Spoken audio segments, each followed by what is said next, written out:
The following program is brought to you by Stetson University College of Law, the National Clearinghouse for Science, Technology, and the Law, the Law Enforcement Innovation Center at the University of Tennessee's Institute for Public Service, and has been funded by the U.S. Department of Justice Bureau of Justice Assistance Capital Litigation Initiative Crime Scene to Courtroom Forensics Training.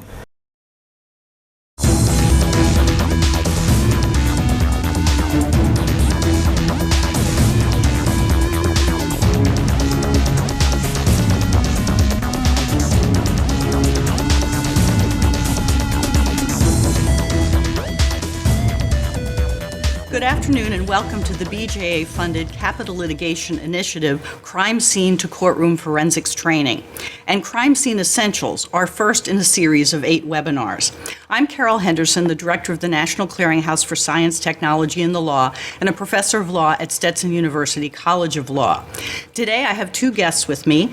Our guests are Dan Anselman and Toby Wolfson. Dan is a training consultant at the Law Enforcement Innovation Center at the University of Tennessee. He teaches at UT's National Forensic Academy. He's been working in law enforcement for 13 years as a sworn police officer, as well as a crime scene evidence officer and a medical legal death investigator. He's a past president of the Minnesota International Association for Identification. Toby Wolfson is recently retired from the Miami-Dade Police Crime Laboratory, where he worked for 33 years. Toby has 33 years of experience in forensic biology, 21 years of experience in all platforms of DNA, and 26 years of experience in bloodstain pattern analysis. He's trained over 1,800 people in bloodstain pattern analysis, and he's the current chair of the Bloodstain Pattern Analysis Subcommittee of the NIST Organization of Scientific Area Committees. A few words about our webinar. You'll be taken through the crime scene process by Dan as though you are working with him as a CSI, and he'll be explaining all the steps that you'll be going through. While you're viewing the video segments and also the rest of the webinar, please know that you can chat with us. Go through the chat feature, which you will find on the right-hand side of your screen when you log in. We will answer as many of your questions as possible. We have a lot of material to cover during this program, and there are more than 150 of you registered. So please note we may not get to all your questions while on the air. However, we will answer all the questions that you send to us, and a Q&A document will be sent to all participants. I'd like to thank the LEIC team, that is Don Green, Emily Miller, and the video crew, Nick Chafin, Russ Hollingsworth, and Lyle Bradley, for creating the scene and making us part of it. As Holmes would say, movement is afoot, so let the crime scene begin. An important part of preparation is to make sure that you have the proper equipment. And in this case, it's imperative that before we process this scene, that we double check that we have everything that we need to successfully accomplish this. Some of the things we're going to look at having here is, do we have the proper protective equipment here? You can see we've got several different options of booties that will cover our boots to avoid cross-contamination. We've also got ones that will also go up our leg, which will also help avoid cross-contamination. We've got some nitrile gloves here. It's important that we wear gloves to make sure that we avoid that cross-contamination. Some other things that we're going to need when we process a scene such as this is to use our digital camera. Now, this can be used to take digital images, but it also can be used to take digital video of the scene. There are instances where some of our cameras are now equipped to handle that. We've also got tinted cards, which is really important for us to be able to identify each individual piece of evidence. So we're going to utilize these throughout our scene, so it's important that we have them. We're going to need supplies for crime scene sketching. Very important that after we've approached this scene and we've documented this scene, we're going to now take our measurements and create a sketch of the scene. Here I've got some graph paper that we're going to use. We also have some measuring devices. We've got several tape measures. Now again, it's going to depend on how big our scene really is, and I'm going to have to end up using different measuring devices for that. If it's going to end up being areas that need a greater distance, I might utilize 100-foot tapes. We can also use an electronic version, which is often used by law enforcement when they do process these scenes. They use sometimes a Hilti electronic measuring device, which is calibrated so that it can hold up in court that it's measuring to a certain degree. Here we're going to use some crime scene scales. We're going to use L rulers, which are important if we get any footwear impression evidence or anything else that we need to measure to scale. And then we also have some smaller ABFO number 2 scales that we're going to utilize. In this case, we're also going to make sure that we have the proper stickers that have scales on them and numbers so that we can document each item according to the evidence number that's given to it.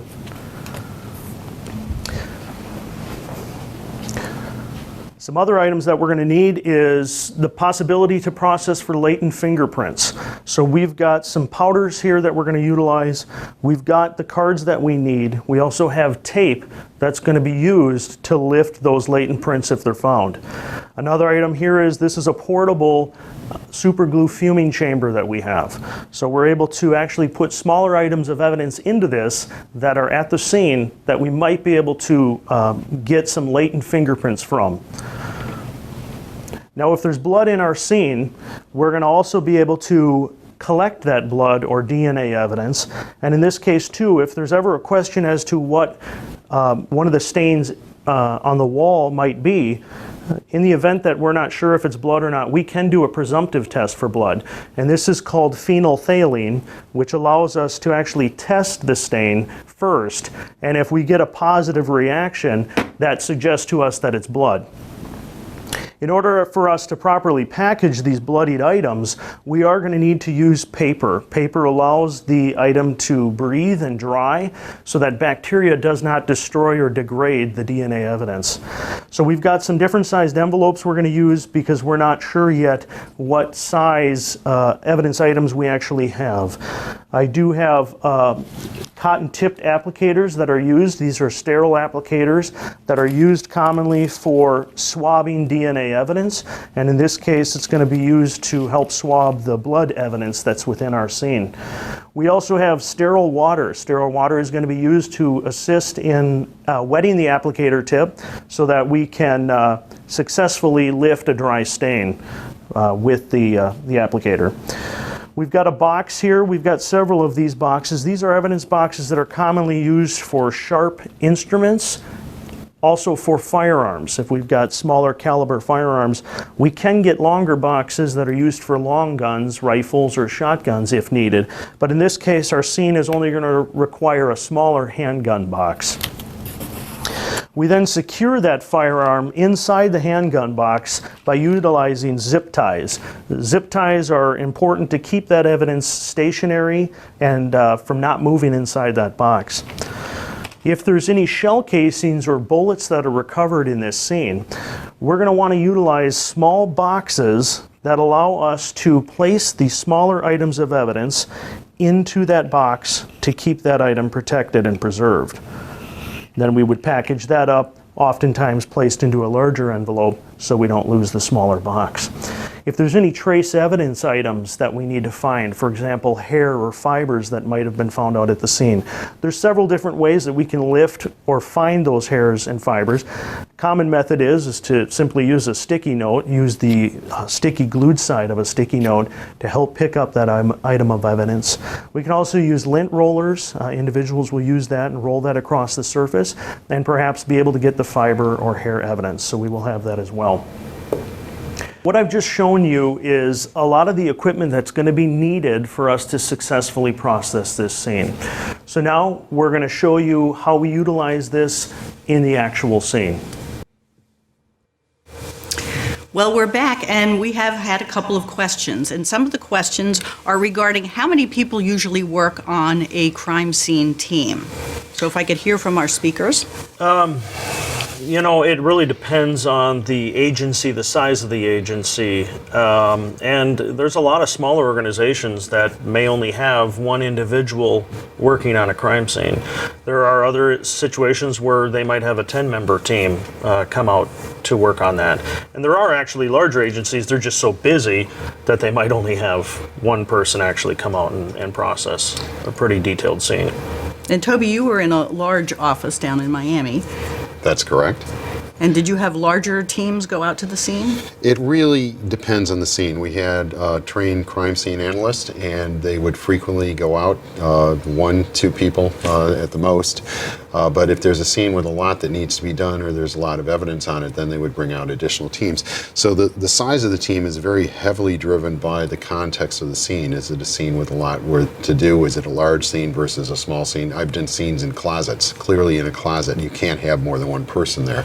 So there's a lot of factors that drive the size of the team that's going to be present on a scene. Okay. And Dan, you showed some of the equipment. Is there an extensive amount of equipment available? Is there some, constraints on what kind of equipment they could have in a different CSI team? Well, yeah. I mean, and what you saw in that video is just like your basic, some items that you might use. It could be a fairly extensive scene. You might actually need additional resources.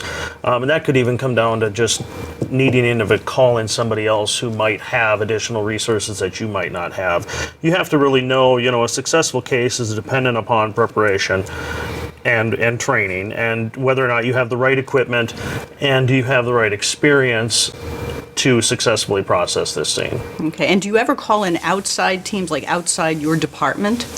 There are a number of local agencies that have relationships with state agencies, that like a state bureau that might come out and handle some of these larger capital cases, homicide cases.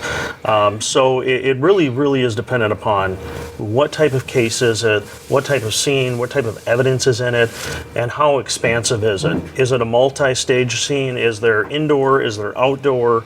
Like Toby said, if it's in a closet, yeah, you're only going to fit one person in that closet to process that scene. So it's really dependent upon each different scenario. Well, we have here, most of our audience is actually people who are doing capital cases. So do you have some special considerations because it's a death penalty case?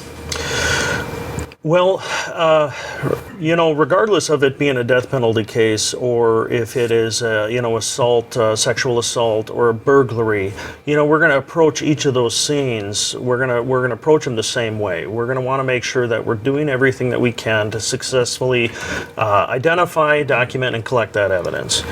So, but with capital cases, they tend to get more media spotlight, and so individuals are typically going to call in additional resources to help. If they're beyond their scope of their training and their ability, they should be calling in another organization who can better assist them. I see. Okay. We were wondering then if we can cue the next video to see, now we're approaching the scene, we know what equipment we need, so let's see the next scene.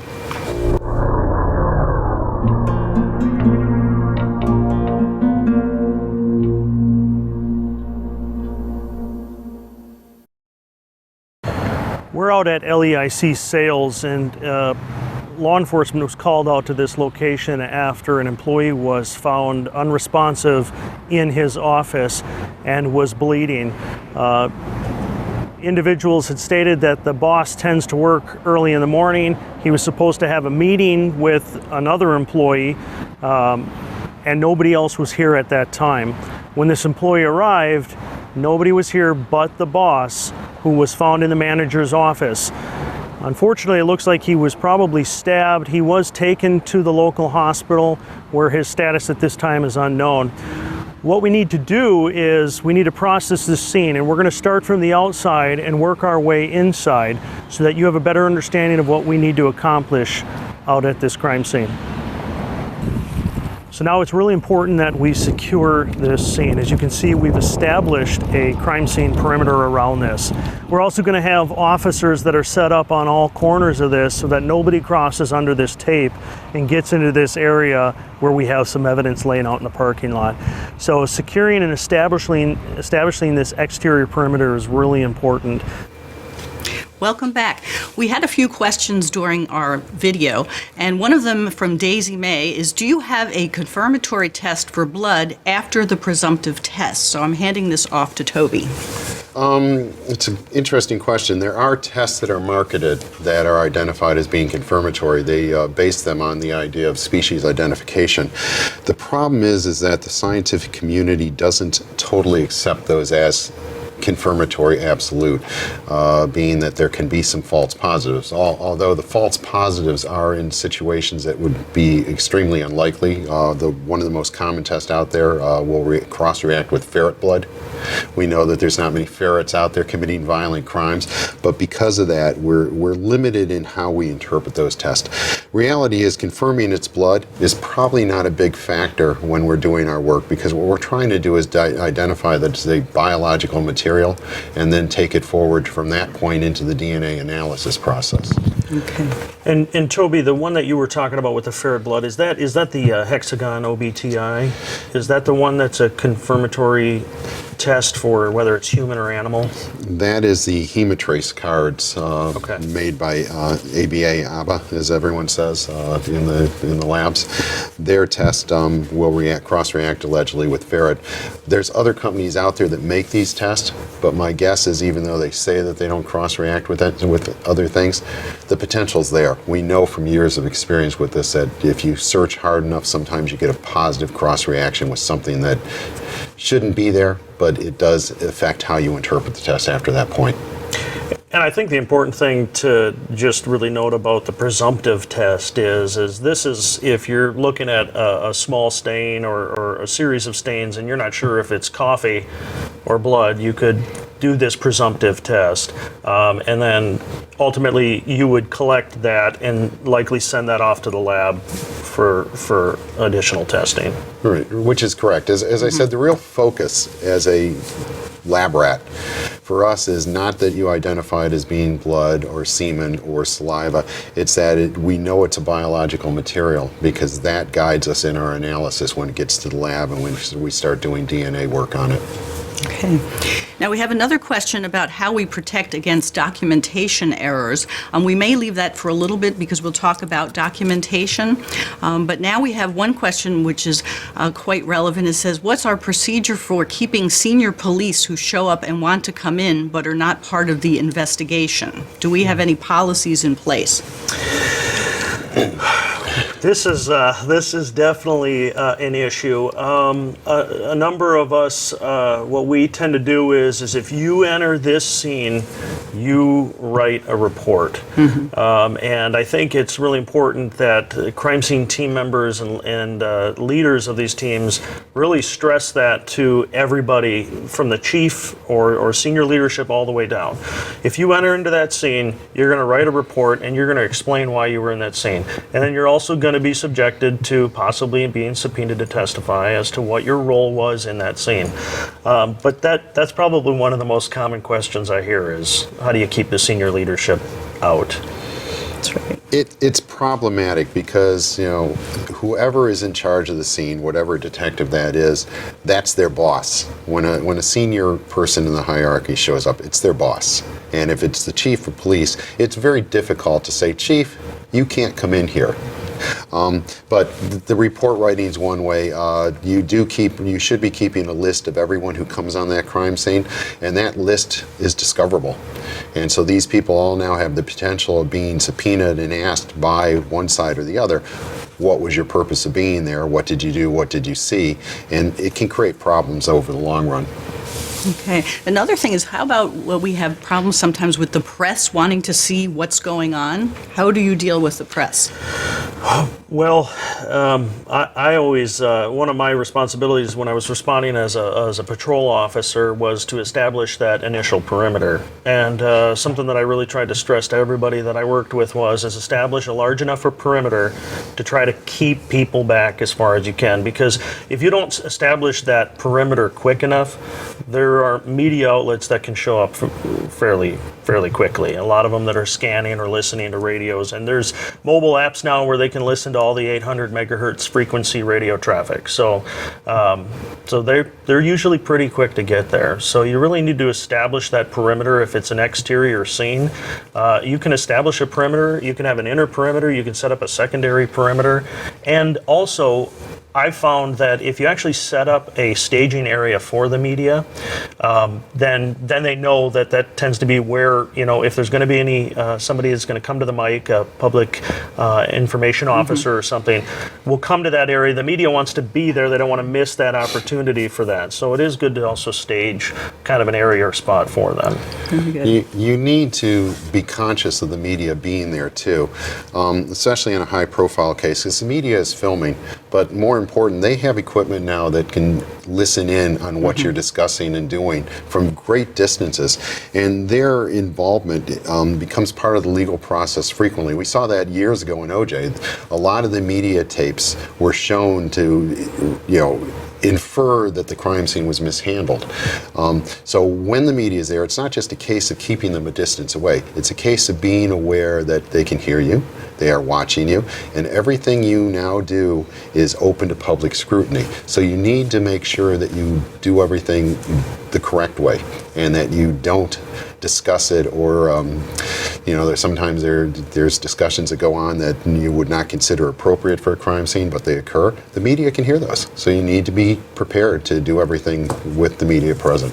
Well, I would think also with the social media today, people would be at the different scenes and sometimes have their cell phones, as we've seen now, and taking videos and then posting that information too. So we have to be aware of the larger scale of what can occur.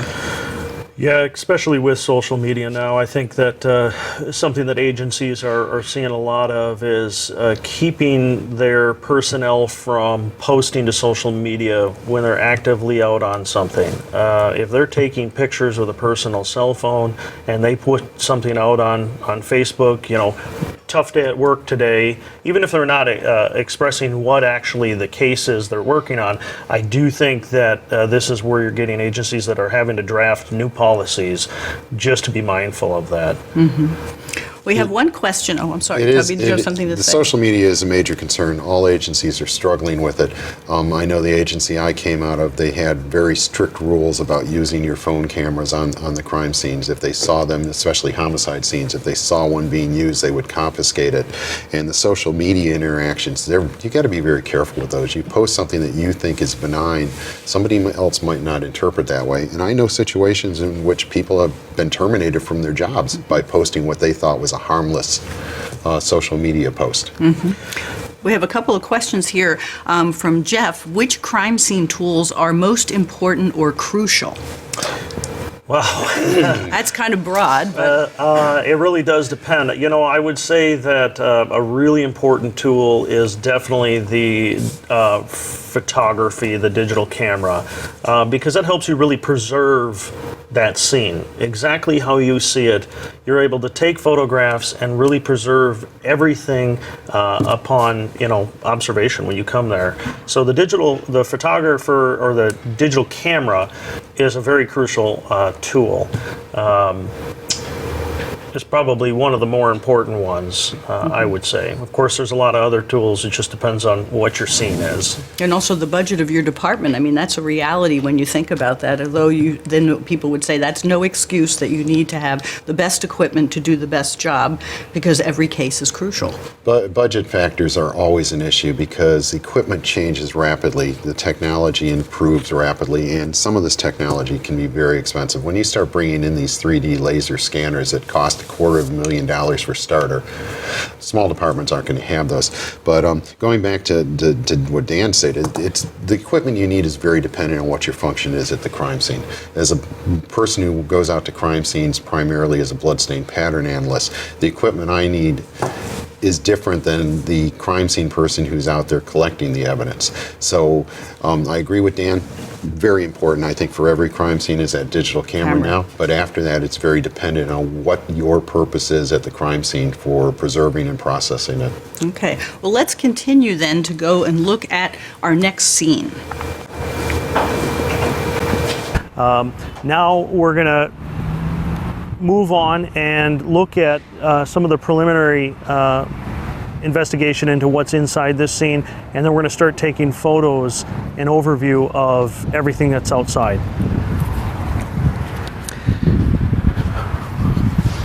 Our preliminary survey here, this is a fairly empty parking lot. Again, there's no vehicles because nobody was in here at the time except for the one employee who's got his car parked on the side of the building. We do see what appears to be a couple items of evidence just outside of that door. So we're going to try to make sure that we focus on that area as well as check the entire parking lot just to make sure there isn't any secondary evidence that we've missed. We're going to start by taking some overview photos of the exterior of this scene before we move inside. Here I'm shooting all four corners of the scene. And I'm starting with overview shots of this entire area.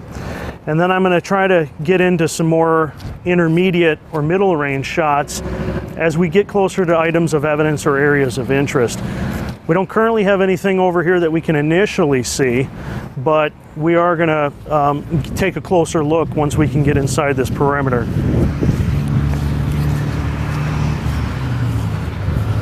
I'm going to take some shots from this angle because we've got this fence system in the way here.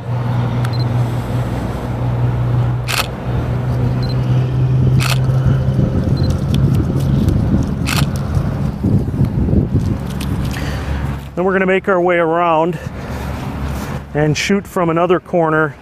And the reason we're doing this is these overview shots are helping us to preserve the way this scene looked at the time that we arrived. Before we entered into this scene, we don't want to disturb anything else. We want to get shots of exactly what the scene looked like when we arrived.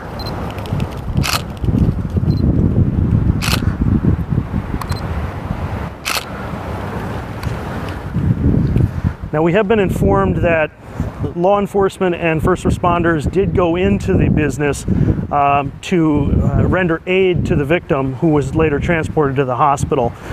At this time, though, the interior of the business is also secure. We've got officers inside kind of containing the area of which this incident occurred. Dan, we noticed here that this is a wet scene. It looked like it had been raining. Can you tell me some things you would do because of this kind of a scene, what you would have to do? Yeah, you know, that's where you really have to focus on perishable evidence or something that's, you know, if it's maybe rain is forecasted or rain is going to come and you have any biological evidence outside, you do tend to have to work very quickly.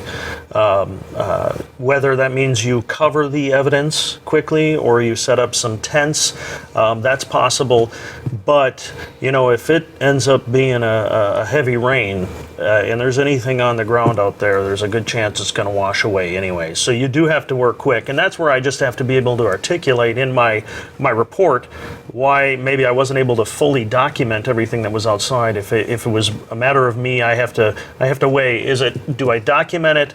I can maybe get some photos of it, but do I have time to sketch it and measure it? And if I don't, then perhaps I'm just collecting the biological evidence to preserve that. So it really is dependent upon the weather. And, you know, I'm originally from Minnesota, so it could be snowing and the snow would cover and bury your evidence that you don't even know is there. So you do have to work quick. And this is interesting because, Toby, then we have, of course, Florida weather, which can have hurricanes and other things. So did you have to do any special things that you know of in the Miami-Dade area with torrential downpours and hurricanes and things like that?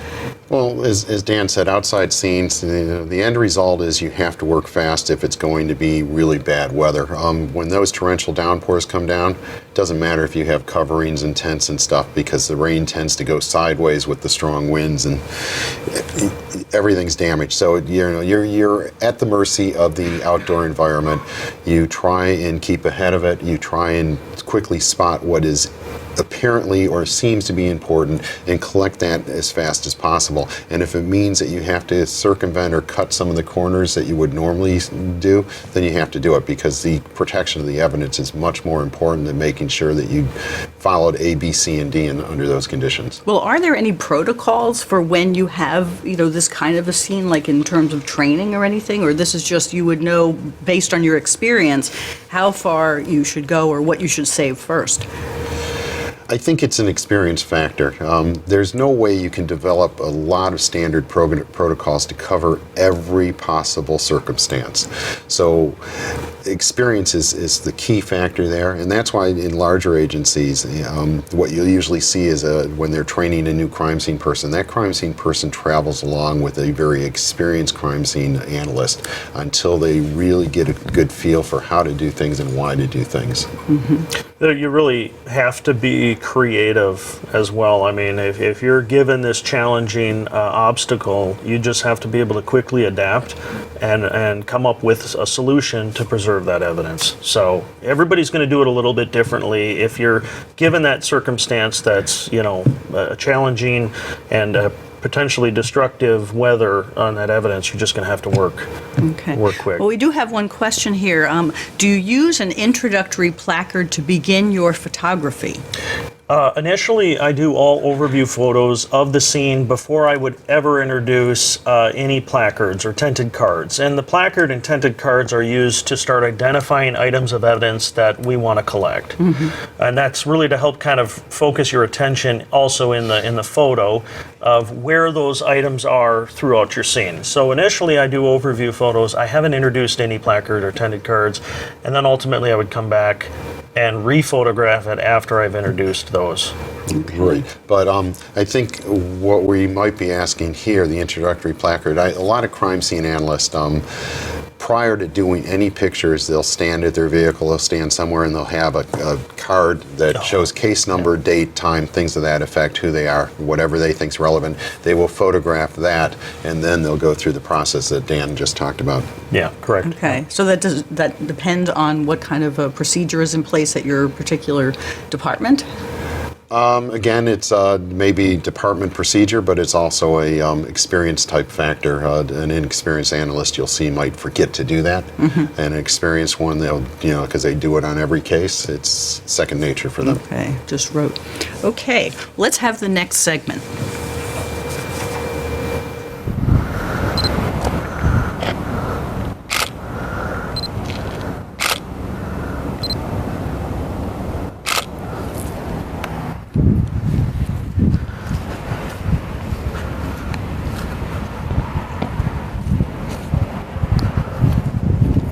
And lastly, I'm going to take some shots from this angle, and now we're a little bit closer. I can see that there is some visible items of evidence here. Looks to be a handgun and possibly a cartridge casing not too far from that firearm. Before we do enter into this scene, we are going to put some boots on just to make sure that we're not bringing any evidence in with us. So now I'm going to take some mid-range photos of these items, and then we're going to do some close-ups of them.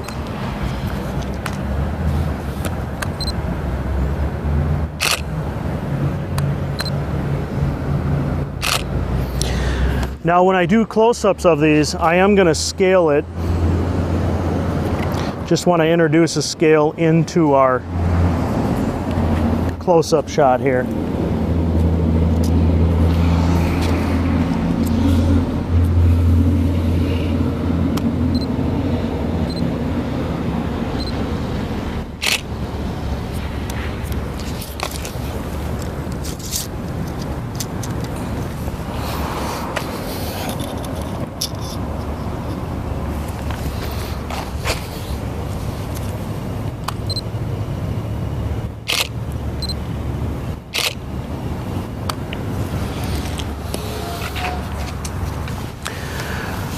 All right, now we've completed taking our scaled photographs of the items of evidence out here outside of the business.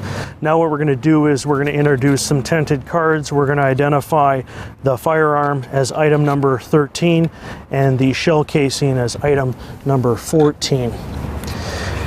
After we've completed identifying them, I'm going to photograph them again as they are with the tinted cards in place, and then we're going to move on to measuring so that we can do a sketch and a diagram of the outside area.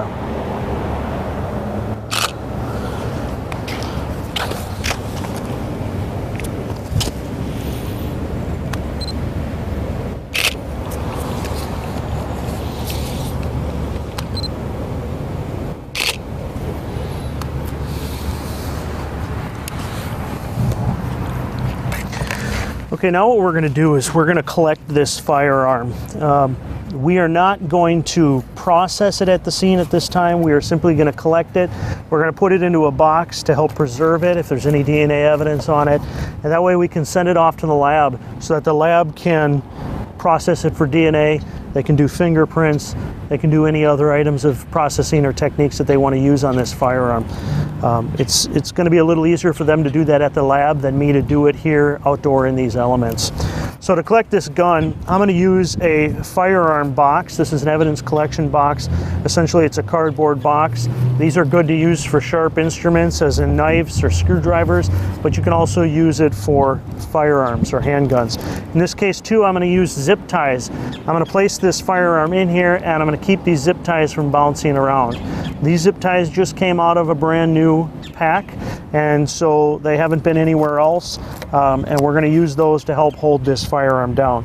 I also put on a new pair of gloves so that when I handle this firearm, I avoid cross-contamination. Now, we do want to make sure that the weapon has been made safe before we package this. So what I'm going to do is take the firearm. I can see that the magazine well is empty, and we have already checked the chamber on this firearm, and there is no rounds inside the chamber. So this is a safe firearm. So now we can place this firearm into the box like this. You can see that it's sitting down in there, and now I'm going to use the zip ties to help hold this firearm down.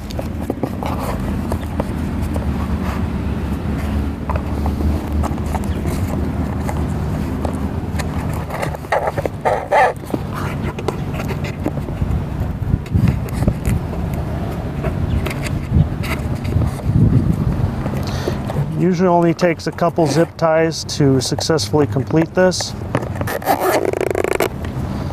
And in some cases it only takes one zip tie, and that's going to keep that firearm from moving around. Okay. Fold that down. I'm going to place this in there. And now this firearm is ready to be taped on all sides. I'm going to initial it, showing that the seal and the integrity of that seal was packaged by me, and that way I can set this in and send it into the lab, and they'll have this item for further processing. All right, now we've completed processing the outside scene. We were able to document and collect the 2 items of evidence that were out here on the ground. Now we're going to go inside and process the interior of the scene. Dan, are there any additional things that you would add to your video presentation, particularly about the gun collection? Yeah, you know, actually the whole exterior of the scene, one thing that's really important to note is, and this was simply done because of time, what we didn't show you is that we would go through and we would measure every item of evidence outside. So we would, decide what type of measurement system you're using, baseline, triangulation, or are you using some sort of GPS-based system that's going to do kind of a point marking, and then you're going to have all these coordinates that you can put together. So what we didn't see in the video, I want to make sure everybody's clear on, is that you didn't see us measuring each item of evidence so that it can be properly documented in that scene. Okay. So, All right, and then we had some questions about safety of the weapon versus evidence protection. So would you like to talk about that, Toby? Yeah, safety is a big issue. My final 2 years with Miami-Dade, I oversaw the evidence reception area as a supervisor, and safety was always a concern. Knives, guns, they are a potential hazard to every single person who handles them. It's essential that they be processed and packaged in a manner that makes them safe. As Dan pointed out in the video, the gun has to be made safe.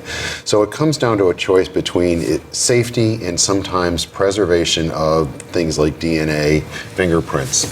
So the bottom line is you try and do the best you can to preserve that evidence, but what's more important is the safety of these items. They are a danger to everyone, especially a gun.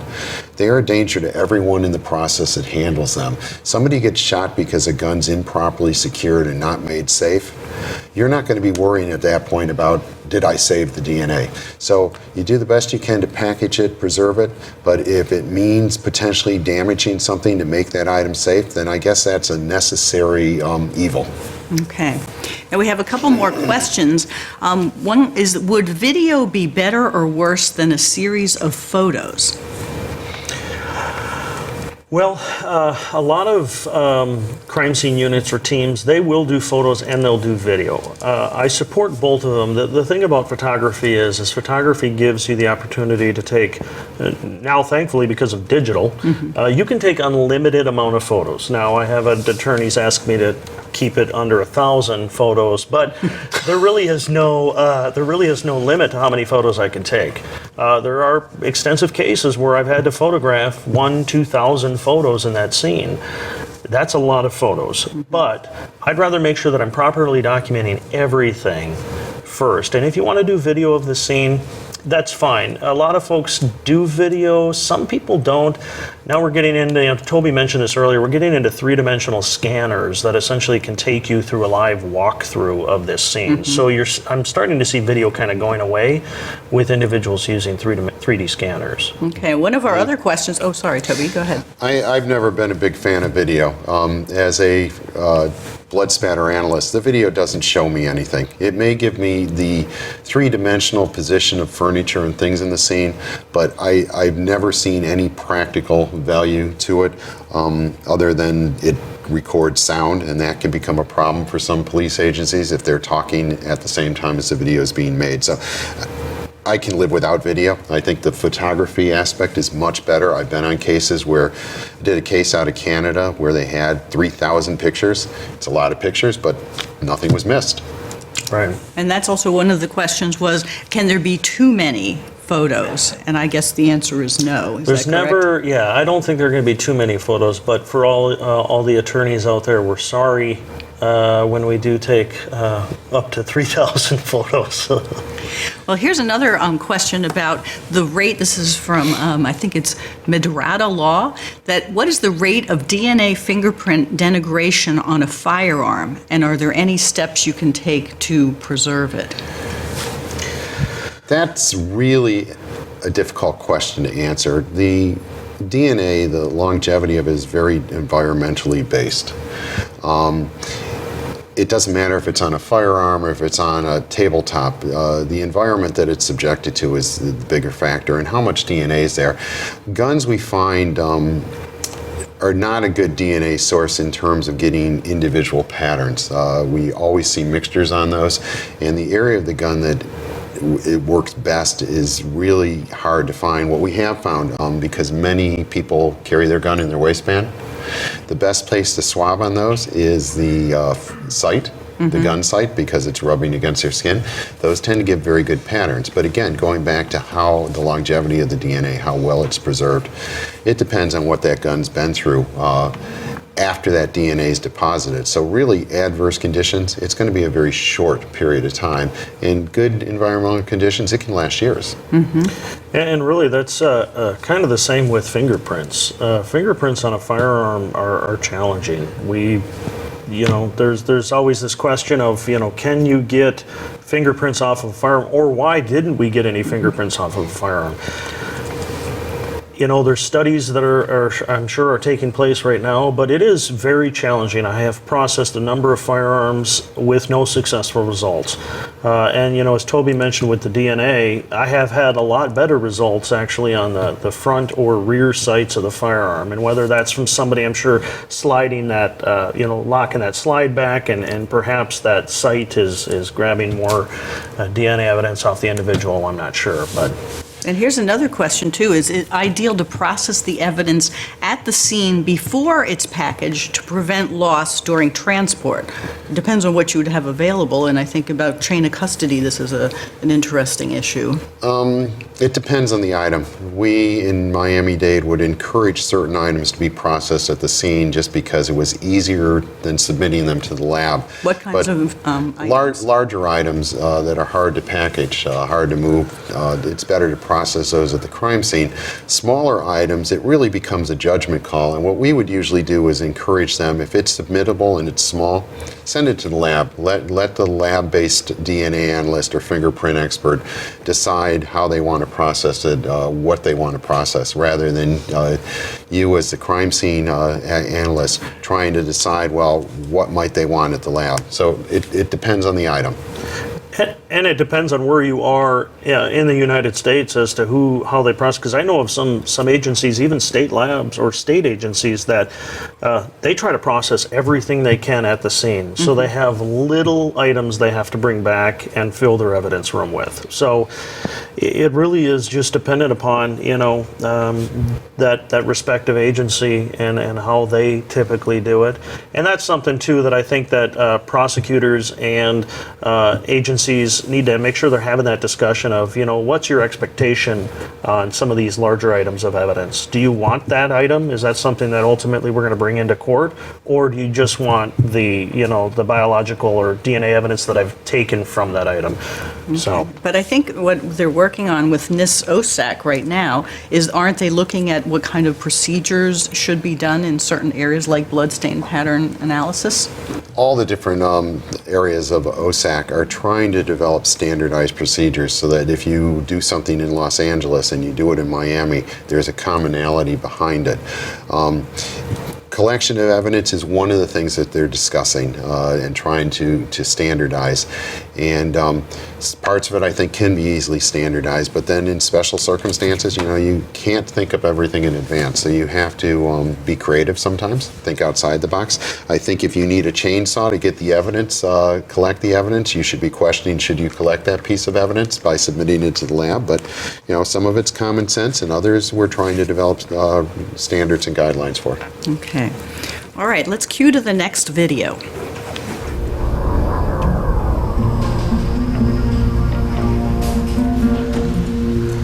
Now we're going to enter into the interior of the scene to initiate our preliminary survey, and in this we're going to take a lot of notes of what we see inside so we know exactly what we're going to have to look at processing. We're also then going to come back through and start taking digital images of all the items of evidence. All right, we've already established an outside perimeter around our scene, which is incredibly important. We're going to have officers posted on each of those as we showed you previously. Now what we're going to do is secure our interior perimeter. Understanding that we have the exterior secure, we still have to make sure that individuals are not walking into the area of the scene of interest. This can include even officers. Granted, this is a large building. We want to restrict individuals' access into the area where we're going to be processing certain items of evidence. What we're going to do is we're going to tape off this scene here, this entryway that leads into the area that has our evidence.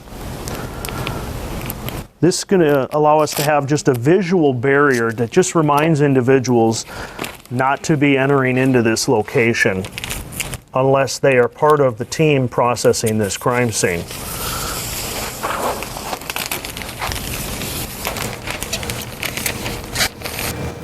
Welcome back. We had a few more questions during this video clip.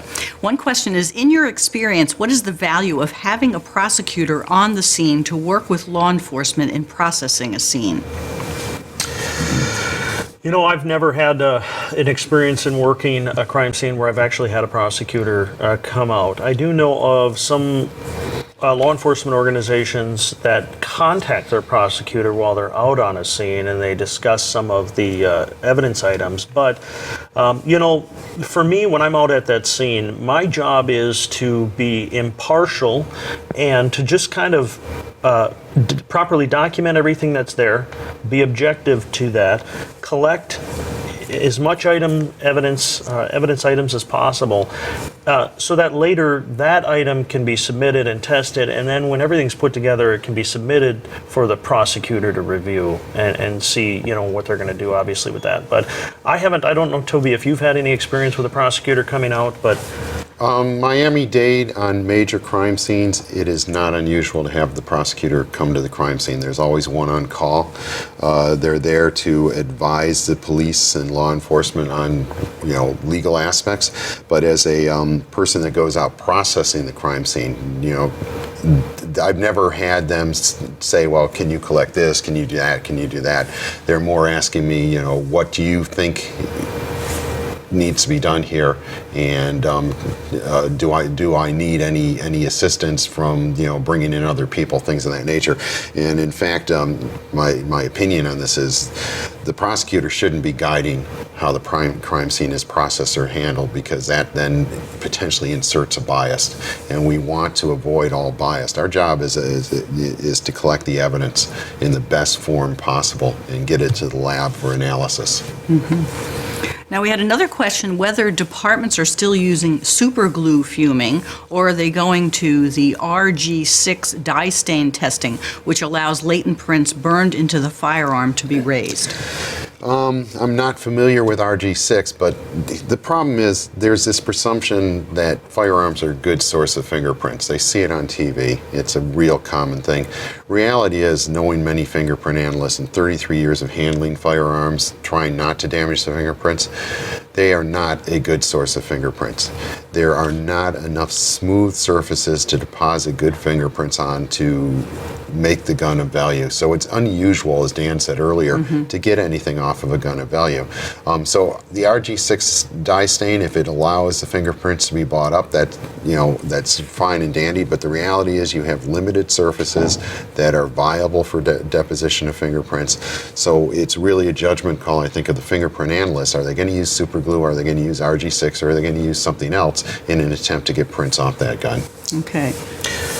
Yeah, and there are a number of different dye stains out there that individuals have tried to use. There's some new ones that people are coming up with, so we'll see what they get. But as of right now, it is a challenge, and it will continue to be a challenge in firearms. Okay. We can cue to the next video, please.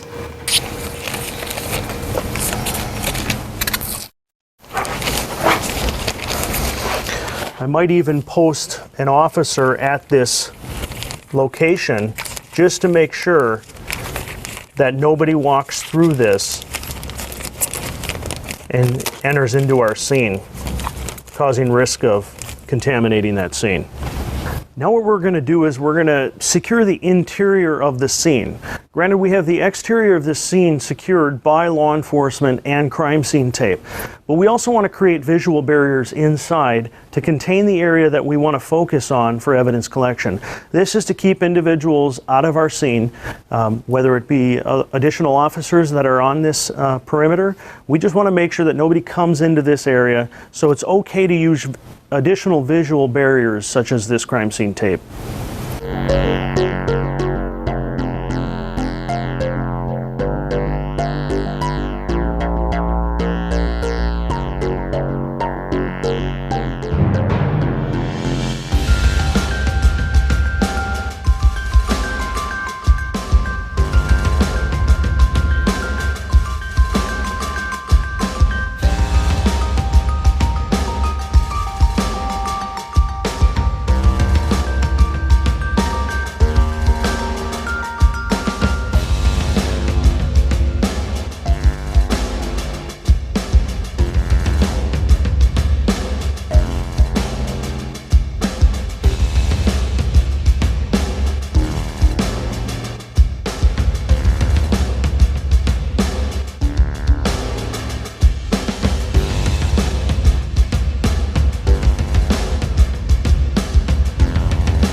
So the next step is we're going to go through the scene and take all of our digital photography or digital images of all the items of evidence throughout. Now this is going to be very important because we're starting from the exterior of the complex and we're going to work our way in. Essentially our photographs need to help tell the story. So I'm going to start with overview shots of everything. So I'm going to do overview shots of the exterior, of what the outside of the building is going to look like. Then I'm going to make my way in through the hallways up to this office where this incident has occurred. I'm going to do overview shots of the entire office area. Then I'm going to do kind of intermediate or middle range shots. I'm going to then shoot each item of evidence again, taking a digital image of that, and then I'm going to do close-up shots of every single item of evidence. That way we have each angle needed to help us better see the evidence in our scene. After that, when we're done taking all those photographs, we will have photographed the scene in the state that it was at the time that law enforcement arrived to process this scene. Next, we're to come back through after we've identified each item. We're then going to lay out a tinted card, item number 1, item number 2. That's going to help us to identify what it is that we're interested in collecting or processing. Then we're to come back through with the camera, take digital shots, again, overview, middle range, and close-ups of every single item of evidence showing the tinted card now in the picture. This is going to help give us an orientation to where these items are in the room and in our photos.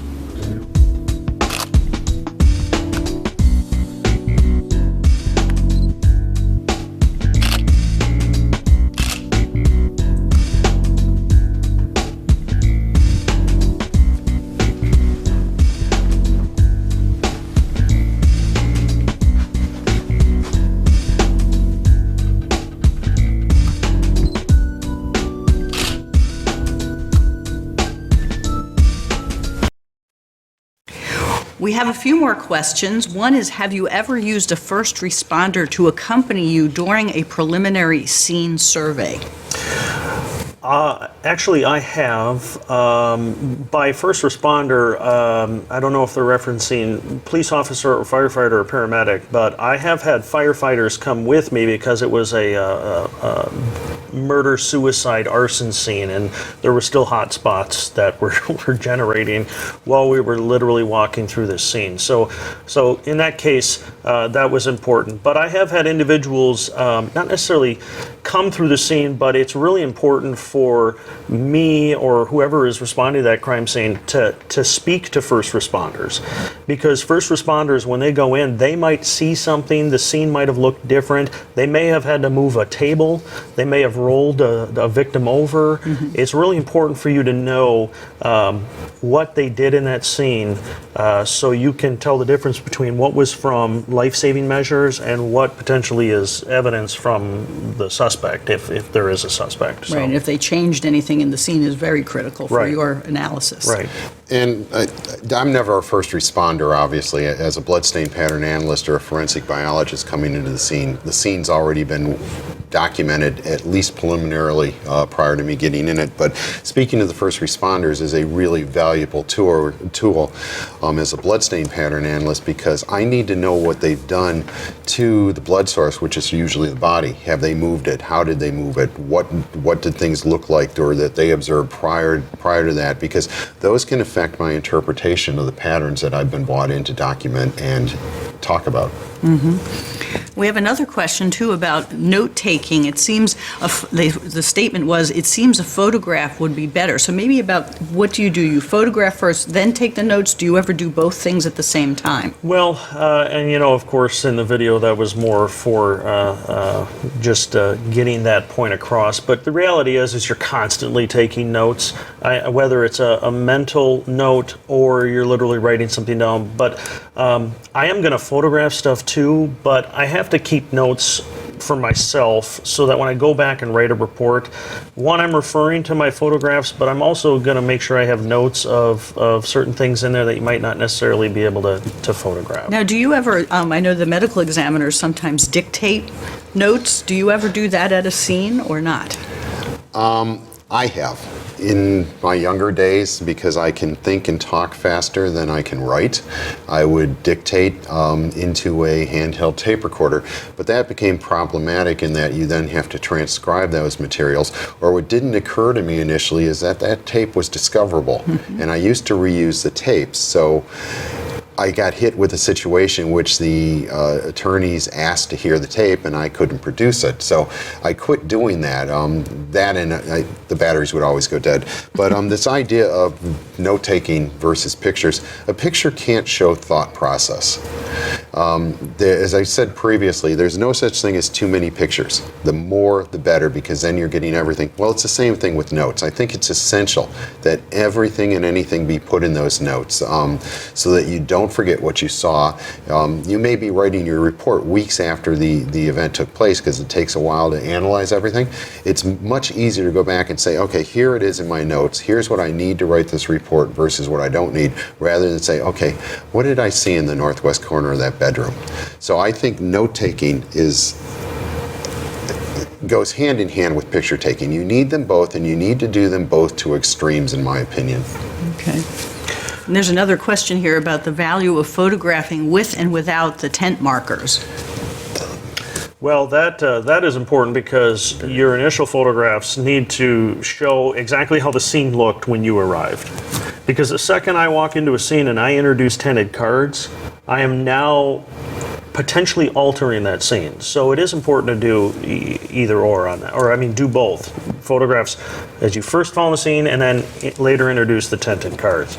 Okay, and we have another question about destroying notes. Do you destroy notes after you write the report, and if not, where do you store them?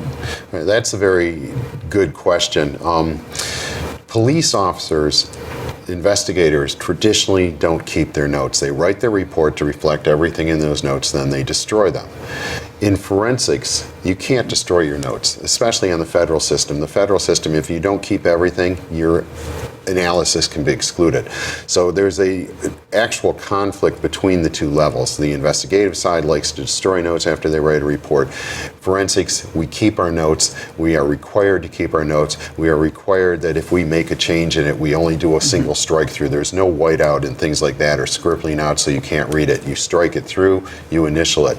I think it's good procedure on both sides to have those notes preserved, because it's a way to demonstrate through discovery that you have not biased what you've said in your report, that here's all the data. You go right ahead and reanalyze it and see what's there.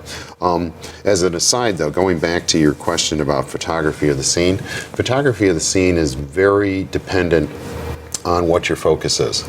So when I come in as a bloodstain pattern analyst, I have to do additional steps in terms of the photography of the scene, because part of what's going on is I'm documenting the bloodstain patterns in a manner that allows another analyst to basically look at all my documentation and say, okay, I see exactly how you came to these opinions and conclusions. So it's essential that I be concerned with the lighting. It's essential that I be concerned with a before and after picture, because I'm going to be using scales, potentially screens, computers, things of that nature.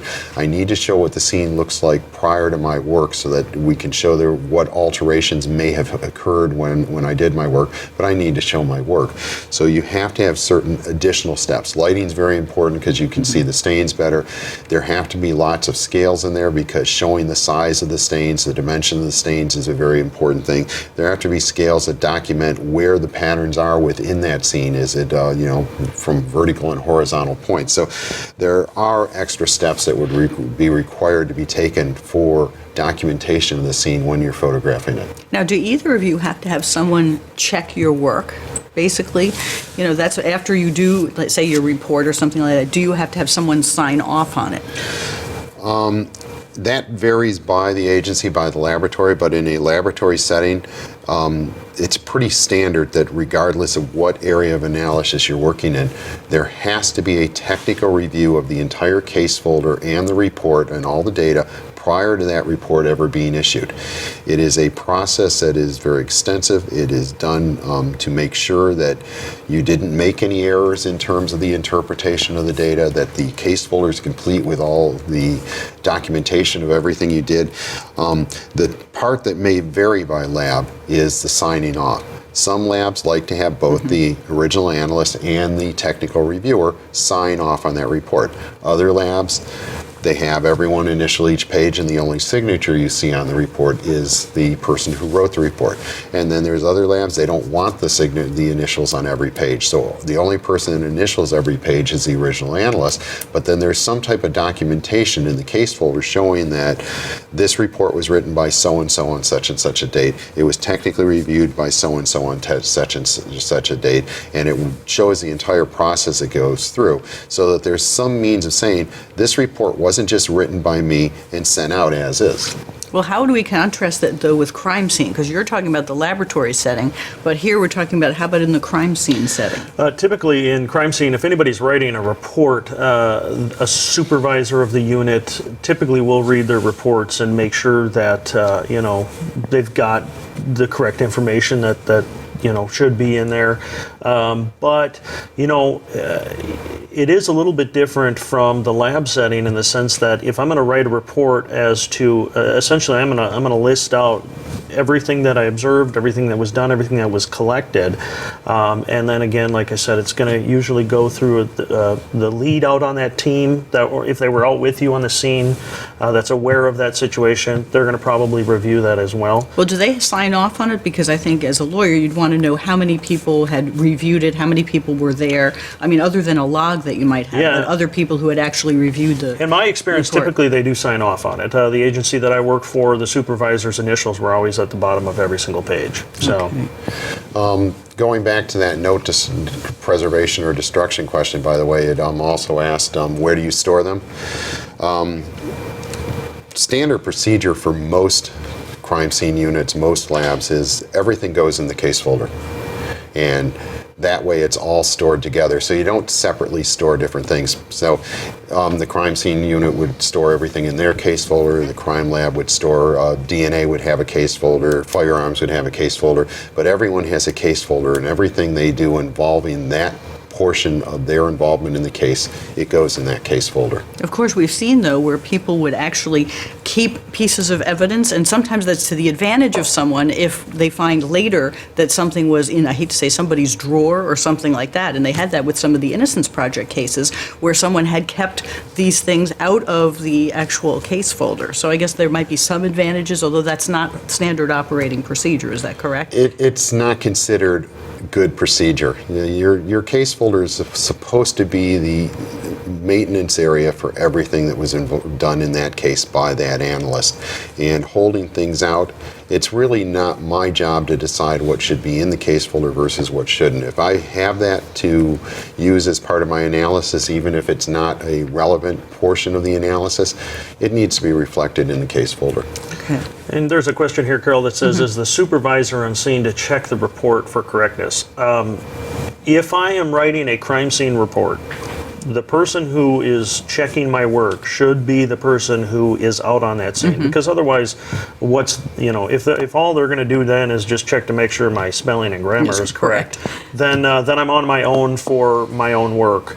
But yes, I would say that the supervisor who's checking or writing or reading my report should be somebody who is either the supervisor or the team lead, and everybody should be checking for complete accuracy and that everything's been covered. One thing actually I wanted to talk about that we didn't talk about is when we're looking at when you put on your booties before to go into the scene, why do you do that? Also because of the low card principle? Could you mention that, please?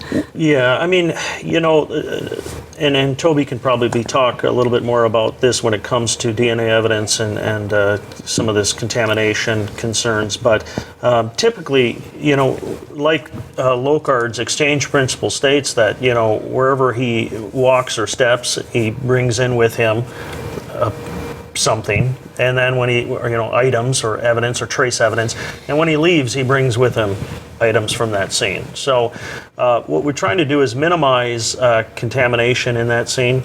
So if I'm walking in with regular shoes and I maybe just came from a previous crime scene, my hope is that we're creating a barrier so that we're not bringing evidence from something else into this scene. There should be It doesn't belong trying there. to be careful with cross-contamination. Yeah.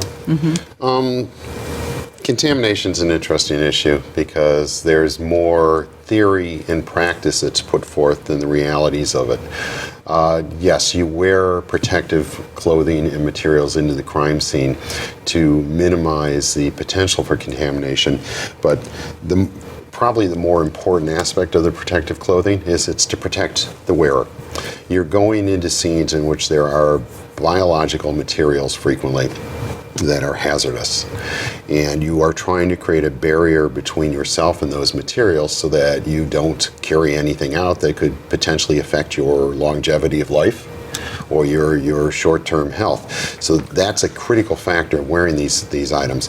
My reality, having done this for a long time, been to many crime scenes, been in a DNA laboratory and handled evidence for years, the evidence samples you use are the ones you're not touching. So wearing all that equipment, as long as you're handling the evidence in a very careful manner, should not be a factor in does it get contaminated or not. It's a good thing to have on, there's no doubt about it, because if you do accidentally come in contact with the evidence, it prevents that contamination, but you're trying not to handle the things that are going to be analyzed any more than necessary. You're trying not to come into contact with the stains you see or perceive are there. So it's not a big issue as far as I'm concerned. It's made an issue because we want to argue that with, say, with the sensitivity of DNA, that the patterns that connect a person to the scene were put there accidentally by the crime scene processors or the laboratory handling. But the reality is, if they have proper procedures in place and they're properly trained, that issue of causing that contamination should be almost non-existent. Except the problem is sometimes people aren't adequately trained, and that's one of the issues. And there have been rather infamous cases, I know in Canada and other places, where especially with trace evidence there has been contamination. So I don't think we can dismiss it, although again, if everybody's following procedures and has certain procedures in place, then I think we would have everything working. But unfortunately, we don't always have that occur. Right. And I'm not advocating dismissing doing all these protections. The more you do, the better. You know, you're trying to do the best possible. I'm just saying that in many cases with proper training and experience and all, the contamination issue is not the big monster that people would want you to believe. Okay. Why don't we cue to the next video?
All right, now I've gone through and we've taken all the pictures necessary for us to show the tinted cards, and we've identified all of our individual items of evidence in this scene. Now what I'm going to do is there's several items of evidence that need to be scaled and then photographed. So item number 1 here, there is a partial visible shoe impression on this piece of paper. So what I've done is I'm going to place a FBI scaled ruler down parallel and flush with the surface, and then I'm going to take a photograph of this at a 90-degree perpendicular angle to this impression.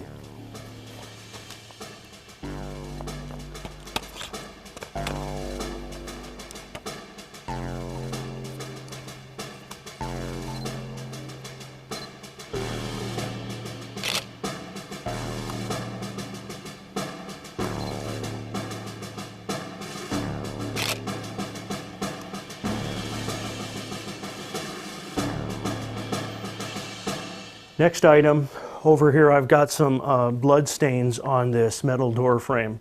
So I'm going to photograph the blood stains with the scales in this so that we have that scaled correctly.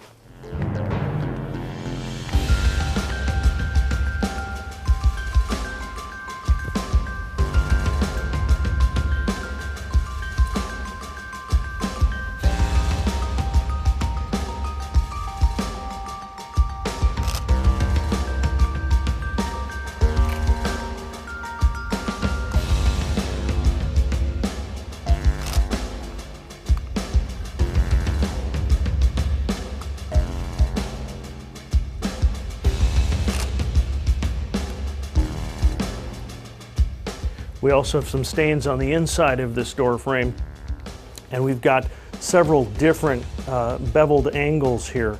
So we're going to want to make sure that we shoot this as well, and you can see here I've got my scale following the contour of this metal door frame.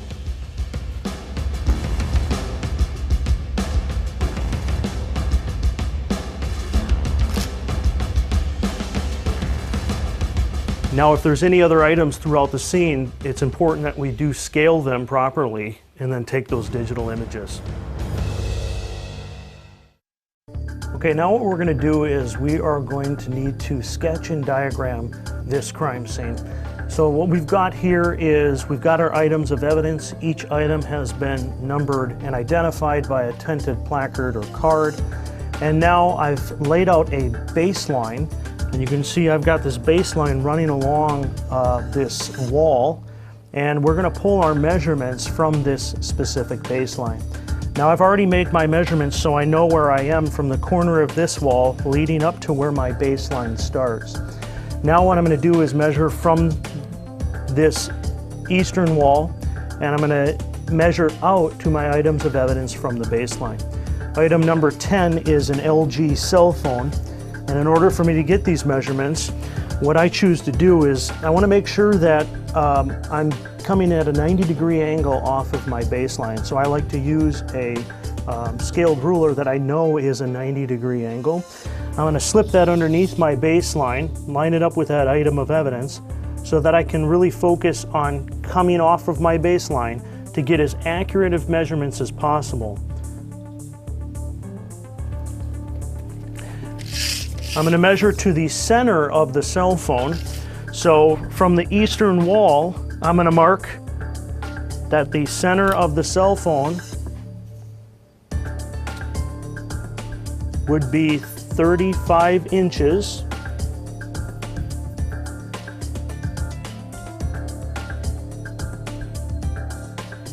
And the center of the cell phone is 50¼ inches.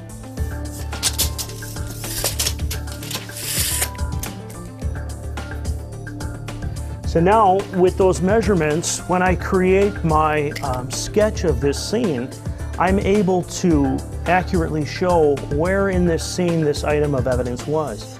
This is also important that my measurements are accurate, because if we ever need to reconstruct this scene, I can pull these measurements, we can lay the item of evidence exactly, approximately where it was based on these measurements that we've taken. There are other methods that can be used other than just using baseline and tape measures. You can get into other electronic measuring devices And in some cases, individuals are using three-dimensional scanners that have point cloud systems built into them, which allow those measurements to be very precise and very accurate from every scan inside that room.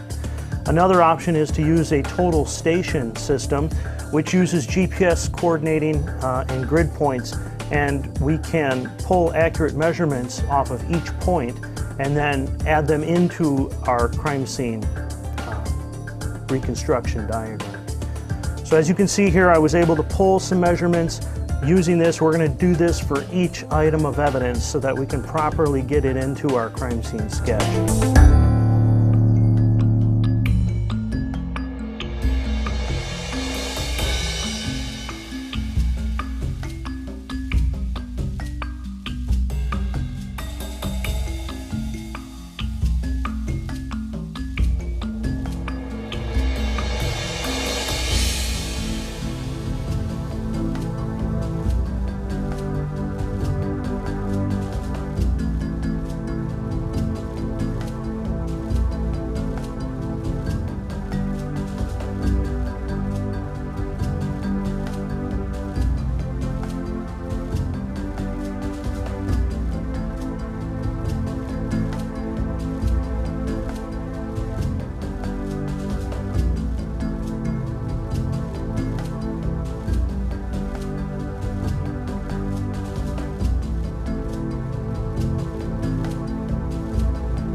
Well, Dan, we have a question here. How do you draw such straight lines without a straight edge? You know, I know it looks funny in there because it doesn't look like I'm using a ruler, but actually that's an AccuLine device. It's like a flat page, but it has these raised edges on it that allow you to draw perfectly straight lines. It was designed for engineers and for other individuals, and it's the greatest tool I have. So. Is this one of the tools that people usually have at a crime scene? Most people don't even know about it unless you're, in the field of design. So it's just another thing that we can use in crime scene or forensics is one of those. So okay, saves adapting me it. Yeah, it saves me from having to use a ruler. So okay. We have a question from North Carolina. What do you do about medical trash and items left behind by EMS? Do you ask them to ID what they left in order to weed out other items that were left by the perpetrator? Or is that overkill, so to speak? Well, essentially, that's potentially items of evidence. I mean, yes, it's trash, and this is really a common thing because, obviously, trying to save somebody's life is always going to take precedence. So there's typically going to be some sort of EMS trash. There's usually their medical pads, those electrode EKG pads. There's gloves. But yeah, it is, some people might overlook it and just say, yeah, that's medical trash, but it's in your scene. If I'm coming out there and I'm responding to process that scene, I might not necessarily know whose it is, so I have to treat it as such. Mm-hmm. Yeah, you learn to acknowledge it's there, it is evidence, but it's evidence after the fact. So the only time I would consider collecting that is if I see it had an effect on the evidence that I am interested in collecting. So under those conditions I might collect it, but normally I'm going to leave it behind. The rest of the question about, how do we weed it out from items that may have been left by the perpetrator? Well, hopefully your perpetrator wasn't an EMS person and they're not leaving behind the same type of items, but you may not have that ability to tell the difference and you might have to collect it just for that reason. Okay. Here's another question. It's when you measured the distances, the items were still out and the measuring tape appeared to touch the cell phone, excuse me. Is there any risk of cross-contamination with that process? That's a great question. I suppose, yeah, there's always a risk of cross-contamination. The hope is that the individual using their measuring tapes, devices, these things have all been sterilized or cleaned. Because it's important that, a lot of the stuff that's sold that we can use are sterilized. We're opening them up out of new packages, and this gets into fingerprint brushes too. But my measuring devices, if I'm using a measuring device in a bloody scene, I might discard that device completely or clean it thoroughly to try to, I have to be able to at least articulate that I've cleaned this, I've decontaminated it, and before it was introduced into this. Or do you ever package all the measuring tools that are used, or because you have to keep using them? See, that's interesting, because then you're thinking, well, what if it wasn't cleaned adequately? What could happen? I can assure you that most agencies, because of their limited budgets, they would probably get yelled at if they were throwing away their 25-foot, 100-foot tapes after every scene. So. Well, how about the L-shaped measuring devices? Well, the nice thing about a lot of those measuring devices, one is they're inexpensive, so if you ever needed to get more, you can. But two, those are really easy to clean. You can properly sterilize those. It depends on which ones you have. But then what do you do when you discard what you used to clean it? Well, that goes into your biohazard trash bucket. You should have bags, biohazard bags with you, things to properly dispose of the materials that you're using, so that they don't become part of your crime scene. And anything you use to clean your equipment is going to go into those bags, because once they're used to clean that equipment, they are now potentially biohazardous too. So, as Dan said, it's not feasible for most agencies to throw everything out after each crime scene. So or to package it and keep it. That's what I was saying, as part of the scene. It's not technically evidence, so you wouldn't want to include it in the evidence packaging or keep it as evidence. So the idea is to make sure you do a thorough job of cleaning it. Some items are easier to clean than others, like the scales that Dan was demonstrating with. That's small, they're plastic, they're very easy to clean and decontaminate. A tape measure, it's going to be more difficult. So on tape measures, what you're really trying to do is make sure that they don't drop down into the blood while you're using them. And if they do, you clean them up before you roll them back into the canister, because once they go into that canister, you're not going to get that thing clean again. Well, it's interesting when we follow up on the cell phone. Is there any special way of packaging a cell phone or any other kind of digital evidence? Well, digital evidence, we're seeing a lot of digital evidence now. I mean, cell phones are in pretty much every person's hand, and in some cases they have multiple devices. There are anti-static bags and other packaging devices out there that people should be utilizing just to make sure that the electronics aren't being damaged in storage or transport. So there's a lot of stuff that's come out, but you do see a lot of these anti-static bags that are typically packaging cell phones and hard drives and other things into. So. Well, do we have special teams that might come out that are, say, a digital evidence team? It depends on the agency. Digital evidence is very different from other forensic evidence. You have the ability to collect it easily because they're usually small, but the problem is you have the potential to destroy the evidence or lock the phone, like we're seeing now with the iPhones from the shooters in California. They mishandled those phones, or they allegedly mishandled them, and now they can't access the data on them, so they're fighting with Apple to get that data. So I know larger agencies, the one I was with, they have special teams that handle all the computer equipment, all the phones, and they're the ones who come out and process the scenes for those items to make sure that the item is properly collected so that there is no potential for locking it or having the batteries go dead on you. The things that could ultimately create a problem for you. Okay. We had another question about what questions do you ever receive when you're in court about diagramming or sketches, like what kind of, I don't know whether it's a cross-examination question that you might receive or an area of questioning? Do they accurately reflect the crime scene, and are they to scale, are frequently asked questions?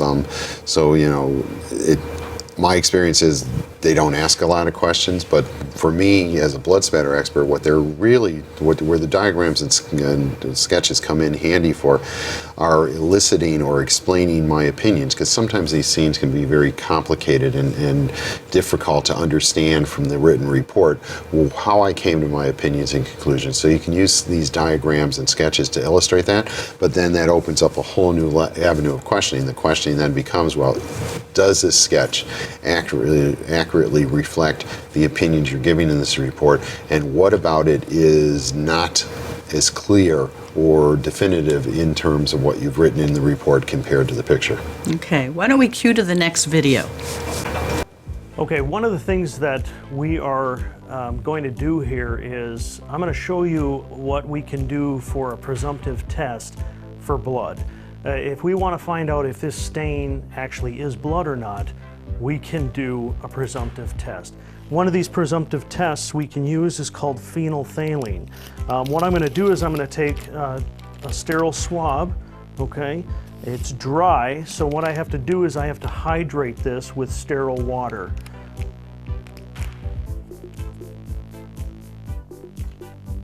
I'm going to hydrate this swab.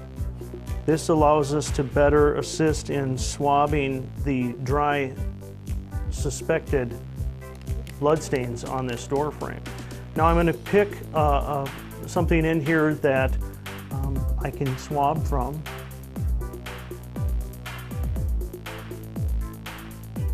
Okay. So you can see here now I've got some of this reddish brown stain on this sterile swab. Next, what we're going to use is a drop of alcohol.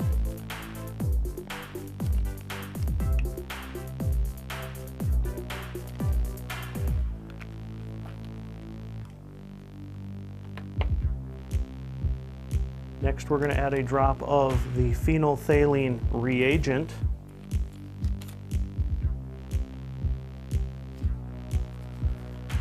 We still aren't really seeing any color change here.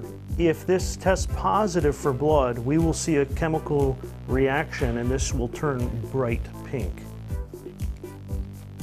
Now hydrogen peroxide is the third and final step. Okay, and as you can see, that tip is starting to turn pink, which suggests to me that this is testing positive for the presumptive test for blood. Now that we've completed that presumptive test, which indicated to us that this was positive for DNA evidence, what we're going to do is we're going to take 2 swabs of these suspected bloody stains off of this door frame. So again, I've put on a new set of gloves. We're going to want to switch our gloves in between every swab for DNA in here just to avoid cross-contamination. So I'm going to take 2 new sterile swabs. I'm going to remove them from their packaging. I'm going to hydrate these with sterile water because our blood stains are dry, and for us to better collect them, we need to get that. So I'm going to use both swabs here. I'm going to pick an area here where there's a stain. I've now swabbed that bloody stain. I'm going to then place this back into the packaging. However, we don't want this packaging to close up on this and to prevent it from breathing. So I'm going to remove half of the paper here so that air can still get into this and dry the swab. If this swab is not dry, the DNA evidence will be degraded by bacteria if it's allowed to get moldy. Now I'm going to place this into a paper envelope, which also is breathable. It allows air to get in so that these swabs do not stay wet. And I am going to secure this envelope like this. I am going to tape this envelope shut. It is the responsibility of the individual packaging the evidence to tape and secure it, and then sign with their initials that they're the individual who secured this evidence for integrity. We use a pen. Now this is item number 8. As you can see up here, we've indicated that this particular pattern of stain is item number 8. So the swabs from this item, I'm going to make number 8A. That way I know that 8A came from number 8, which is this series of stain here. I'm going to write the case file number. I'm going to write the date and time that this was collected at. I'm going to write the name of the individual who collected the item. I'm going to also write a description of what it is and where roughly it was located at in our scene. Now this item is going to get initials from me showing that I am the one that packaged it, so that this can be sent off to the lab for further processing. I've also marked it as a biohazard, and this will go off to the lab for DNA evidence processing. Now we're going to collect this blood-stained shirt that is in this scene. Now, we could do a presumptive test of blood on this shirt, but given that we know that the victim was stabbed and there's a significant amount of red staining on this shirt, we're going to presume that this is blood on this shirt, so I'm going to collect it. One thing that we're going to note is that we've already photographed this shirt. We photographed all of the staining that's on this shirt. We would want to make sure that we photographed all the different stain patterns on here before we do package it up, because if the stains are still wet and we fold this shirt up, we're going to potentially kind of destroy some of that patterning that's there. We've got a new set of gloves on so that we are avoiding cross-contamination, but as you can see, we've got this blood-stained pattern here. Most of this pattern is fairly dry, as it's been several hours since this incident occurred. We're going to place this into a paper bag, again, so that the bag can breathe. We don't want the DNA evidence to be packaged into plastic because the DNA is going to break down or degrade, especially if it becomes moldy. So I am going to carefully take this shirt and I'm going to place it directly into my paper bag.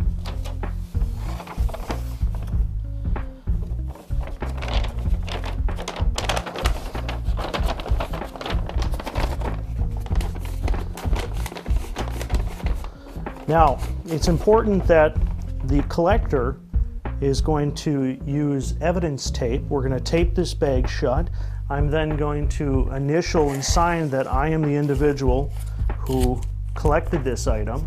As you can see here, I'm using an evidence tape.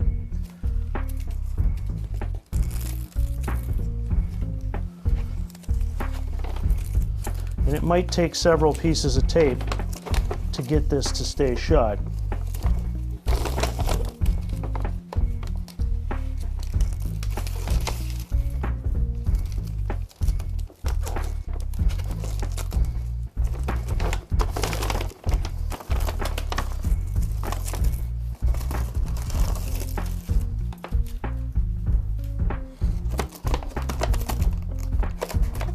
Now this tape is a specialized tape, so if anybody tries to mess with this tape, the tape is going to tear in different spots, and it's going to leave some of that red tape on there.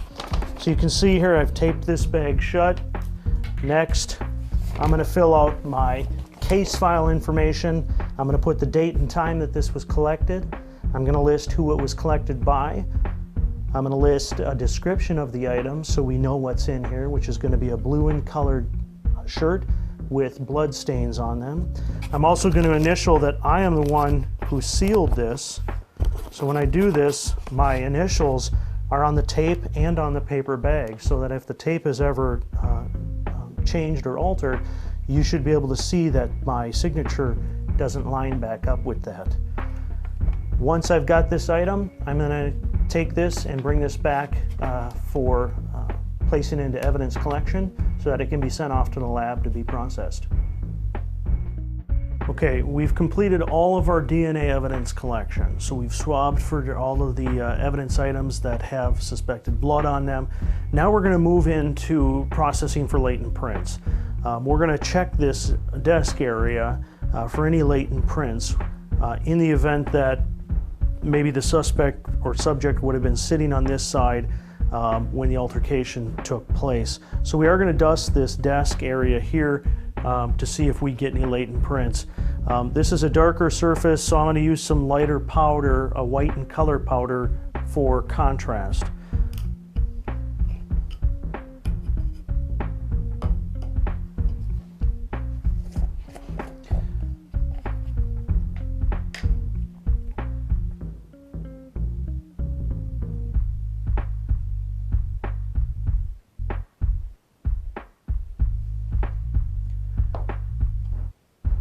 Now this is a brand new latent print brush. We've got the brand new brush to avoid any cross-contamination in the event that we do try to pull any DNA from any latent prints that we might get. This is also a brand new powder that we can use. So I'm just going to kind of move this around in a circular motion, see if any prints become visible.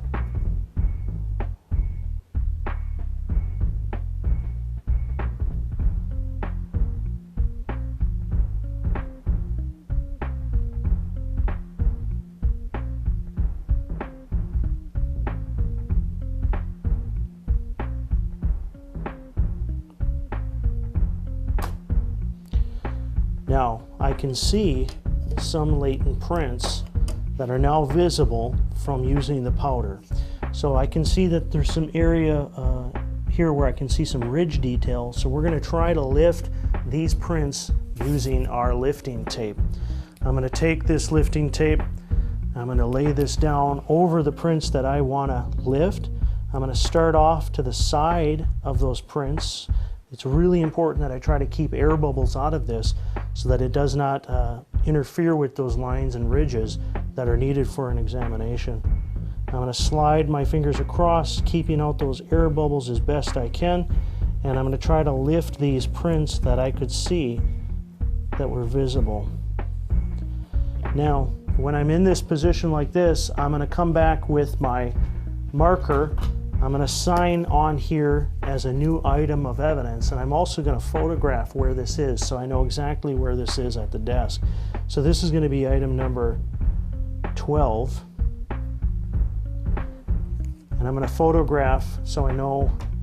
I'm going to take a wide range, mid range, and a close-up of this. So now I know that item number 12 are these prints that we've enhanced. Where I'm going to take a backer card. We're going to lift those prints and put them onto this card. Now I'm using a black card because the powder is white, so I want to create good contrast.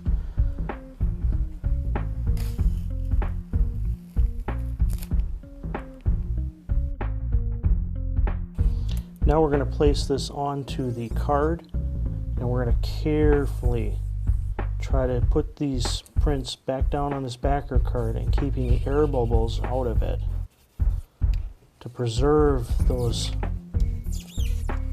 visible ridges from these fingerprints that we can see here.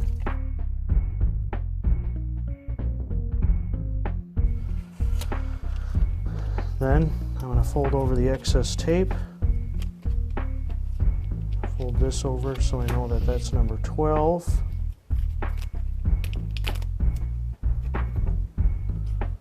And now item number 12, which is these 3 visible prints now that we've lifted off of this desk. Now I'm going to take this and I'm going to finish marking it. I'm going to write the case file number on it. I would write the name of the officer that collected the item, the date and time that it was collected, where it was located, and where it was lifted from. And then this is going to be submitted. I'm going to place this into an envelope and then submit this to the lab to see if these prints can be further analyzed. We've now finished collecting all items of evidence. We've placed all items into the proper packaging. We are now going to take all items of evidence from the scene back to the station where it's going to be placed into property to show proper chain of custody. We are then going to release the scene, and we're going to clear the scene at this time. Well, this segment generated quite a few questions, so we're going to do our best to answer all of them in the time we have remaining. The first question was, do you ever use a tripod for ease of photography? The response I'd give for that is, very quickly, is that yes, I do use a tripod. It really depends on what you're trying to take photographs of. If it is a low lighting scene, you're probably going to have to use it if you're not using flash. It really just depends. And then, I know with Toby and anybody who's doing documentation of bloodstained scenes or anything like that, they might use a tripod just to better assist with that. Okay. The next question is, if the wall stain had not tested positive for blood, would it have been ignored or just dealt with differently? That is a judgment call based on what you see at the crime scene, the experience of the analyst. If you're at a scene and it's a blood scene, you're looking for blood. So you may not collect it because there's no indication it's blood. The concern is that sometimes these presumptive tests, they're presumptive tests because sometimes they give you a positive when they shouldn't, and sometimes they give you a negative when they shouldn't, so they're not conclusive for blood. Well, there's always that possibility it's a false negative. And at that point, if the analyst, the crime scene person, based on their experience, thinks it's important to collect it, they're going to collect it, they're going to submit it to the lab, and the lab's going to do their work with it to see if they think it's a biological material or not. So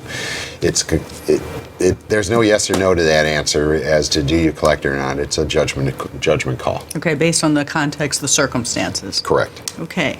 Well, the next question is, if the shirt was still wet with blood, would it be handled differently to preclude the transfer or absorption of blood onto other parts of the shirt? Definitely. You do not want to package blood-stained items while they're wet.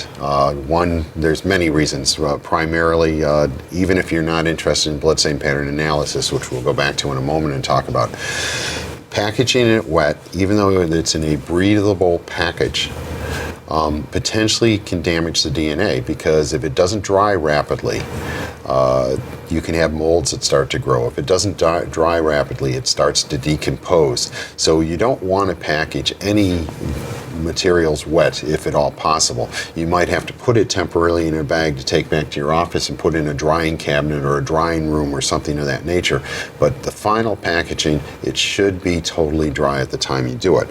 Now, from a blood stain pattern analysis point of view, if you package that item wet, you have the potential then of destroying the visible evidence that we're looking at. So you have to make sure that you protect everything that's there. So if it's still wet, you're not going to want to fold it up onto each other, because that could transfer patterns to other places. You're going to want to be careful how you do it, which means very creative packaging. Sometimes you have to think outside of the box. How am I going to preserve the evidence on this and get it back to the lab where I can properly dry it and work with it?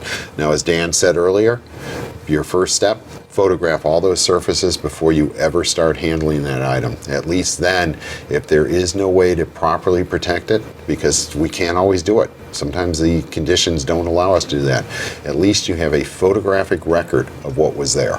Okay. And another big issue with that is, and I know Toby can attest to this, is when you have it, and forgive me for the rudimentary on the video there, because we just processed a stabbing scene in less than 30 minutes. I guess it's which would more not like be normal. TV, which wouldn't be normal.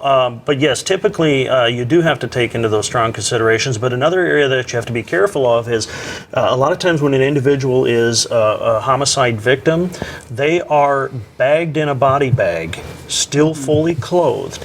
And I'm going to tell you right now, when somebody goes into a body bag, the evidence is going to be looked dramatically different when that person is removed from the body bag, because there is so much going on inside that bag. So that's where, with what Toby's talking about, you really have to properly document these blood stain patterns on this clothing, because if all we have left are photographs, then an analyst, somebody who can look at those photos and help maybe reconstruct what happened, can use those, because the second that person goes into that bag, it's it's going to be And that was ruined. significant in the OJ case because of putting one of the decedents in a body bag. That's at least what we have heard many times, but go ahead. Well, the body bag is a destructive process, but it's a necessary process because when you have somebody with major injuries, you don't want them bleeding all over the transport vehicles.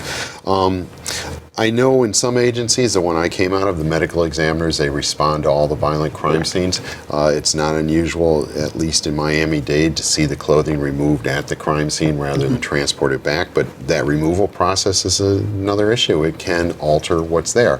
From a bloodstain pattern and analyst point of view, at that point, it's important that I be there to observe when the medical examiner is manipulating the body. First, it tells me about injuries and where they are, which helps in my analysis. But at the same time, I can see what changes might occur as they're doing their job. So, it's a difficult process. Blood is very difficult to work with. It's fluid, it's liquid, it's messy, it's something that people don't like to get near, and we get a lot of potential alterations as a result of all the protections and precautions that you're taking while working with it. The additional to that is trace evidence as well. I mean, not only are you going to have blood evidence, but there's potentially trace evidence on that shirt. So when we package that, much like Toby had talked about, this is where we're taking that extra precaution to try to preserve that trace evidence. And in a drying chamber or something like that, there's different steps that we have to take that we've been trained to do to kind of catch it as the shirt dries and things fall from it. Mm-hmm. There's kind of this catch in place at the bottom, and then you package that up, and then you would send that in so that a trace evidence expert or analyst or from the lab can properly look for that. And actually, we had another question because we had lifted some prints in there. Do you always use a new brush and powder for each scene? I will tell you that the practice was no. A lot of folks didn't. We're coming along, it's getting better. You're seeing a lot of individually packed, sterilized brushes now. Mm-hmm. The other thing about it, and in the video, you didn't see this, but in the video it looked like I was just using a full container of powder. Typically what I really would do at a scene is I want to keep that virgin powder to try to avoid any of this argument of cross-contamination. It's probably fairly minute, however. To rule that out, what I would typically do is take some of that small powder and put it into a separate container, and then that individual container is what I should be working from throughout that scene using a brush. Now, whether you're using powders or magnetic powders, a magnetic brush, I can sterilize a magnetic brush. An actual filament brush or a fiberglass brush, I'm not going to be able to sterilize it, so if there is concerns of cross-contamination, I should discard that brush and utilize a new one. Okay. Right, but the reality is you want to take all the precautions necessary, but the sensitivity of what we do, it's really sensitive, but the amount of DNA that might be present in that powder or on that brush is probably so low that we're not going to detect it. It definitely would fall into the low copy number area of DNA analysis. And well, explain what that is, if you can briefly. Low copy number DNA analysis is when we're working with minute traces of DNA that are below the recommended sensitivity of the DNA in kits. We work from kits. There's Global Filer, which is one prominent one that's used frequently.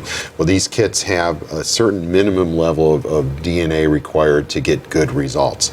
Do we work below those levels? Yes, because the sensitivity of our instrumentation nowadays has become so good. We can drop below those recommended minimum levels of DNA, and that's where we get into this low copy number, because low copy number adds new caveats to what we may see. You can get very common incident with low copy number is allelic dropout, which means one of the DNA alleles. You either have two or you have one at any locus. And let's say you're a heterozygote, which is 2, you can have allelic dropout. So at this low copy number level, when you look at the DNA, it looks like you're a homozygote, a single allele. Mm-hmm. There are also some documented incidences going the other direction where you have allelic drop-in at low copy number. So you go from being that homozygote, a single allele, into what looks like 2 alleles. So at low copy number, these trace amounts that we're talking about that might come from a brush, is it real? Is it possible? Yes, it is. And you need to take precautions. But is it something that we can actually identify or detect?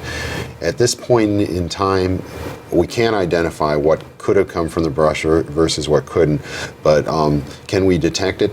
That's a good question. That the answer is probably no, but I can't say that that won't change, because the one thing we have seen in DNA from what we did in 1988 progressing through to the present, where the technologies change, the sensitivities change, it's such a sensitive technology now. Is it possible that down the road we will have it even more sensitive and detect this amount from the brush? That's a reality that's probably going to happen. And that's one of the things that we're going to discuss. Is we are going to discuss in one of our future webinars DNA and all of the new developments in DNA, which are quite fascinating. And of course, the science is leaping ahead of the law, and that's one thing that we do have to keep in mind. Well, I would like to do our closing at this moment. I want to thank my guests and also all of the participants on our webinar. We'd like you to stay tuned for our next webinar, which will be on laboratory essentials. We are also going to have an in-person training this summer, which we will have some information available soon on the website. Please visit ncstl.org for your forensic science research needs.